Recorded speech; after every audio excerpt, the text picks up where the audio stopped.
과거 초등부를 담당했을 당시에 풍경을 한번 떠올려 보면 이렇습니다. 초등부니까 아무래도 찬양에 율동이 많습니다.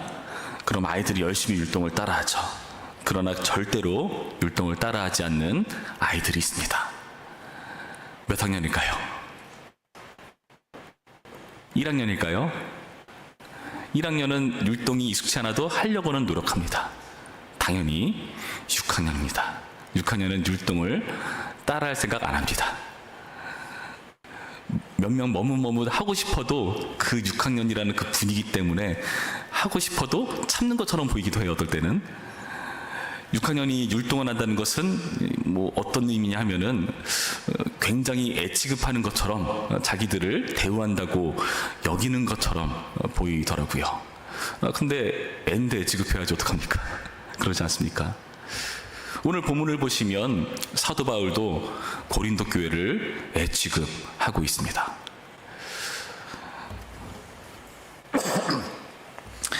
1절과 2절 말씀 보시면 지금 이렇게 사도 바울은 말하고 있습니다. 형제들아, 내가 신령한 자들을 대함과 같이 너희에게 말할 수 없어서 육신에 속한 자 곧 그리스도 안에서 어린아이들을 대함과 같이 하노라. 내가 너희를 젖으로 먹이고 밥으로 아니하였노니 이는 너희가 감당하지 못하였음거니와 지금도 못하리라. 아마 이 말을 듣는 고린도 교회는 굉장히 불편할 겁니다. 고린도 교회는 어떤 교회입니까? 이제껏 살펴봐 왔듯이 그들은요, 은사가 아주 많은 교회였어요. 그러니까 지식에도 뛰어나고 여러 가지 은사도 있으니까 그 은사 따라서 교회가 제대로 운영된다고 여기는 사람들일지도 모릅니다. 그러나 바울은 이들을 애 취급합니다. 너네는 밥 먹을 군번이 아니다. 젖을 먹어야 된다. 젖은 뭡니까? 밥을 못 먹는 아이들을 위한 이유식도 안 되는 아주 넘기기 좋은 그런 음식 아니겠습니까? 그렇게 젖으로 먹인다는 사도 바울, 왜 이렇게 고린도 교회를 대우할 수밖에 없는가? 3절의 그 이유를 우리가 짐작해 볼 수 있습니다. 3절 말씀 볼까요? 너희는 아직도 육신에 속한 자로다. 너희 가운데 시기와 분쟁이 있으니 어찌 육신에 속하여 사람을 따라 행함이 아니리요. 이 고린도 교회가 어떤 교회이기 때문에 지금 애 취급을 하는가? 아직도 육신에 속한 자이기 때문에, 육신에 속한 그런 교회의 모습을 보이기 때문에 이들을 애 취급한다고 밝혀주고 있습니다. 그렇다면 그 육신에 속한 자, 그 증거는 무엇인가? 시기와 분쟁이 있다. 시기와 분쟁이 있다. 그리고 3절 뒷부분에 사람을 따라 행한다. 하나님이 아니라 사람을 따라 행한다 밝혀주고 있는 겁니다. 이런 일들이 왜 생기는 걸까요? 4절 말씀 보면은 조금 더 구체적으로 밝혀줍니다. 어떤 이는 말하되 나는 바울에게라 하고 다른 이는 나는 아볼로에게라 하니 너희가 육의 사람이 아니리요. 어떤 사람은 바울, 또 어떤 사람은 아볼로. 자신을 어느 소속에 두는가? 특정 사람의 소속을 두는 모습을 보여주고 있습니다. 여러분, 사실 우리는 어쩔 수 없습니다. 나랑 잘 맞는 사람이 있고 그렇지 않은 사람이 있어요. 그리고 어떤 사람이랑 있으면 기분이 좋은 사람이 있고 또 어떤 사람이랑 있으면 괜히 기분이 안 좋은, 기분을 망치는 사람이 있을지도 모릅니다. 어떻게 하면 될까요? 안 보면 되죠. 안 사귀면 되죠. 그런데 문제는 교회입니다. 세상이랑 달라요. 교회입니다. 교회에서는 어떻게 해야 될까요? 교회는요, 당연히 안 맞습니다. 그러나 그 안 맞는 여러 요소에도 불구하고 하나 될 수 있는 이유가 있죠. 바로 예수 그리스도 안에서 하나 될 수가 있는 겁니다. 제가 예전에 어떤 유명한 광고를 본 적이 있었어요. 외국에서 상을 받은 유명한 광고라고 했던 것 같은데 그 광고를 보면은 여기저기서 다양한 여러 부류의 사람들이 이렇게 떼를 지어 서 있습니다. 어떤 사람은 무뚝뚝해 보이는 그런 좀 폭력 집단들도 있고, 또 어떤 데는 전혀 상관없어 보이는 그런 어린이들도 있고, 다양한 부류들이 있는데 그 전광판에 어떤 질문이 떠요. 다음 사람들 중 꽃을 좋아하는 분들 나와보세요. 그러니까 그 어떤 분은 상관없이 한 명 한 명 나오면서 그들이 서로 마주보고 미소 짓고 머쓱해하고 그런 모습들을 보는 겁니다. 여러분, 소속은요 그렇습니다. 내가 어디에 소속을 두는가에 따라서 그 모든 벽들이 무너져 내리죠. 여러분, 특정인을 가까이 하거나 회피하려고 하거나 교회에서는 용납될 수가 없는 겁니다. 제가 질문 드려볼게요. 한번 여러분 생각은 다를 수 있습니다. 근데 한번 여쭤볼게요. 찬양대에 음치가 들어가도 될까요, 안 될까요? 본인은 고사할지도 모르겠어요. 그러나 주변에서 오라고 해야 됩니다. 교회니까 가능해요. 돈 주고 보는 공연은 안 됩니다. 안 되겠죠. 그러나 우리는 은혜 받고 모인 공동체입니다. 그래서 가능합니다. 교회는요 이런 일이 가능하다. 왜요? 예수 그리스도 안에서 하나이기 때문에. 그래서 바울과 아볼로 소속이라는 것은 인간을 소속해 둔 그런 교회 모습을 보여주는 겁니다. 그런 데서는요 인간의 그 어떠한 부분에 따라서 비교할 수밖에 없어요.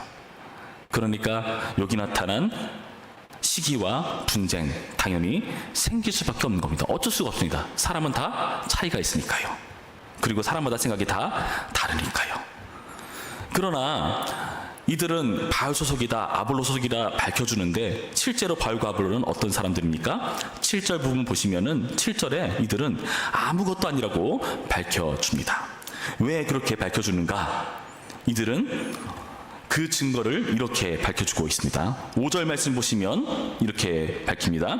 그런즉 아볼로는 무엇이며 바울은 무엇이냐? 그들은 주께서 각각 주신 대로 너희로 하여금 믿게 한 사역자들이니라. 각자의 분량에 따라 일하는 사람들이라는 거예요. 물론 그 분량이 어떠냐에 따라서 우쭐할 수는 있을지도 모릅니다. 그러나 그 출처가 뭡니까? 하나님입니다. 주께서 주신 대로 우쭐할 이유가 사실 없습니다. 주신 분이 하나님이기 때문에 그렇습니다. 8절 말씀 보시면 이렇게 돼 있죠. 심는 이와 물 조리는 이는 한 가지이나 각각 자기가 일한 대로 자기의 상을 받으리라. 각자의 그 노동에 따라서 그 대가를 받게 되어 있습니다. 누가 주시겠습니까? 당연히 하나님께서 그 상급을 주시는 겁니다. 사역의 기원 하나님. 그리고 6절과 7절 말씀 보시면은 잘하게 하시는 이는 하나님이다. 그 사역의 동인 또한 하나님. 그리고 8절 뒷부분에 상급을 주시니까 그 수여자 또한 하나님. 이들은 어떤 사람들일까요? 하나님께 고용받아 일하고 그에 대한 몫을 누리는 일꾼에 불과하다는 거죠. 그래서 이들은 자신의 소속을 어떻게 둡니까? 9절 말씀, 우리는 하나님의 동역자들이요. 여러분 이거 해석 잘 하셔야 됩니다. 하나님의 동역자니까 하나님과 함께 일하는 사람 이렇게 해석할 수 있는데 여기서는 그 의미는 아닙니다. 하나님의 동역자들이라는 것은 자기가 어디 소속인지를 밝히는 겁니다. 우리는 하나님 소속에 일하는 동료일 뿐이다. 바울이나 아볼로나. 여러분 이 원리를 잘 기억하셔야 됩니다. 여러분 제가 군에 있을 때 이런 일이 있었습니다. 군에 있을 때 제가 최전방에 있었거든요. 그러다가 중간에 그때 주기별로 어떤 대대는 특정한 기간에 그 최전방에 있다가 다시 그 산에서 내려와요. 내려와서 훈련받는 그 대대로 그 역할을 변경을 합니다. 그 과정에서 교회에서 그 군부대에서 교회를 세우는 일이 있었어요.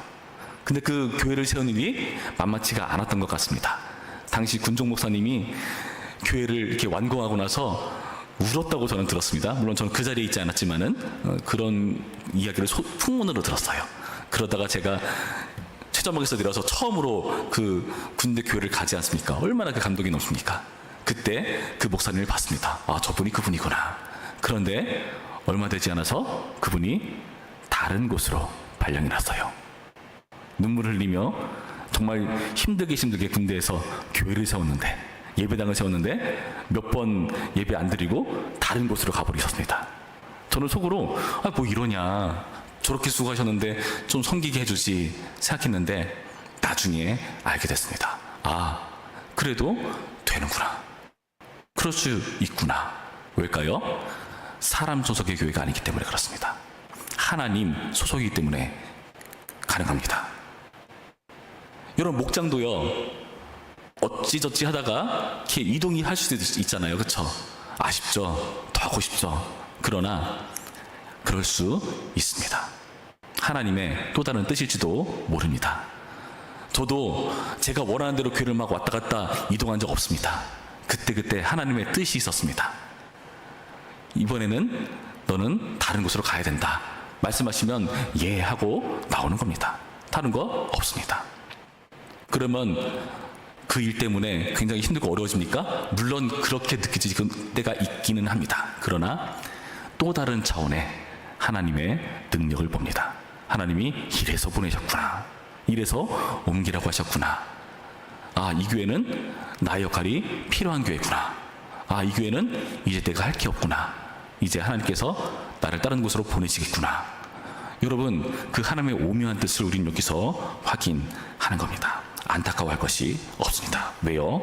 인간 소속의 교회가 아니기 때문입니다. 고린도 교회는 어떻습니까? 사람의 소속을 둔 교회처럼 보입니다. 그래서 애취급을 한다고 말합니다. 그렇다면은 어차피 사람 소속 교회인데 하나님 밖에 있는 외인 취급을 하면 될까요? 바울은 그렇지 않죠. 바울은 그렇지 않아서 지금 이 편지를 쓴 겁니다. 여러분, 고린도 교회는요, 이렇게 사람의 소속을 둔 것처럼 보이나 실상 하나님께 속해 있습니다. 9절 뒷부분 뭐라 되어 있죠? 9절 뒷부분, 너희는 하나님의 밭이요 하나님의 집이라. 이 밭이라는 그런 은유를 사용해서 농업의 이미지로 지금 설명했죠. 이 하나님의 집, 이제는 집의 이미지로 앞으로 문맥에서 설명할 겁니다. 하나님 소속의 교회인 겁니다. 이걸 분명히 할 수 있는 것 1절 말씀입니다. 1절 말씀 뭐라 되어 있죠? 형제들아, 내가 신령한 자들을 대한 것 같이 너희에게 말할 수 없어서 육신에 속한 자 곧 그리스도 안에서 어린아이들을 대한 것 같이 하노라. 육신에 속한 자인데요, 이상하죠, 수식어가. 그리스도 안에서 어린아이들을 대한 것 같이 한다. 아직 어려서 그래. 아직은 젖을 먹어야 돼서 그래.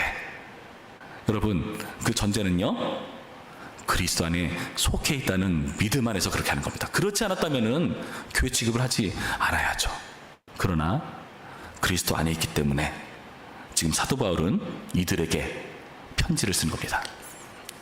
너네 내가 애 취급하는 거 기분 나빠? 내가 이 편지를 왜 쓰겠어? 애에서 자라나기를 원하는 마음으로, 그리스도 안에서 성장하기를 바라는 마음으로 이 편지를 쓴 겁니다. 이게 소망입니다. 그리고 더 중요한 것, 하나님 소속 안에 있기 때문에 이에 대한 책임을 누가 지실까요? 하나님이 지십니다. 아까 살펴봤죠? 6절과 7절에 자라게 하시는 이는 바로 하나님이시라는 것을 우리는 살펴봅니다. 그것이 바로 하나님 소속 교회의 특권입니다. 여러분, 교회는요, 예수님께서 책임지십니다. 예수님께서 십자가에 달려 죽으시고 부활하시고 성령님을 보내셔가지고 그 안에서 심차게 끝까지 하나님께서 그의 백성들을 책임지십니다. 그래서 우리는 소망이 있습니다. 겉으로 보이는 거는 그렇지 않아 보이죠. 마냥 애인 것 같죠. 그러나 하나님 소속이기 때문에 우리는 잘할 수 있습니다. 그래서 우리는 포기해서는 안 됩니다. 아이, 너무나 인간적이야. 여기 있을 곳이 못 돼. 아이, 저 사람은 내가 교제할 만한 그런 존재가 못 돼. 내가 수년을 봤는데 변하지 않아. 그렇게 여길 수 있습니다. 그러나 우리가 포기하지 않을 이유는 사람의 어떠함에 있지 않습니다. 하나님 되심에 달려 있습니다.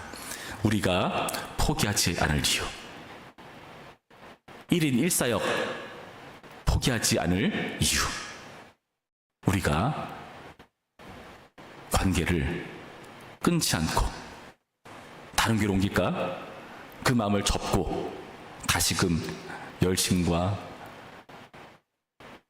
그런 일을 할 수 있는 이유, 여러분, 사람에게 두지 마시기 바랍니다. 하나님의 뜻과 능력이 있다는 것을 오늘 말씀을 통해 확인하는 말씀의 길을 주님의 이름으로 축원합니다. 기도하겠습니다.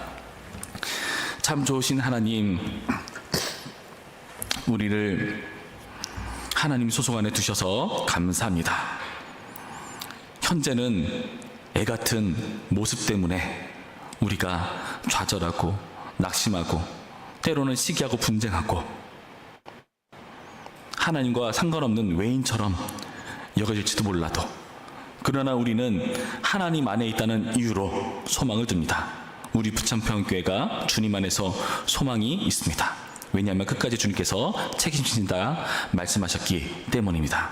그 하나님의 책임을 우리가 신뢰하며 우리 또 포기하지 않게 하시고, 주님께서 앞으로 우리 가운데 보여주실 그 놀라운 열매들을 우리가 빼앗기지 않도록 도전할 수 있도록 인도하여 주옵소서. 감사하며 예수님의 이름으로 기도합니다. 아멘.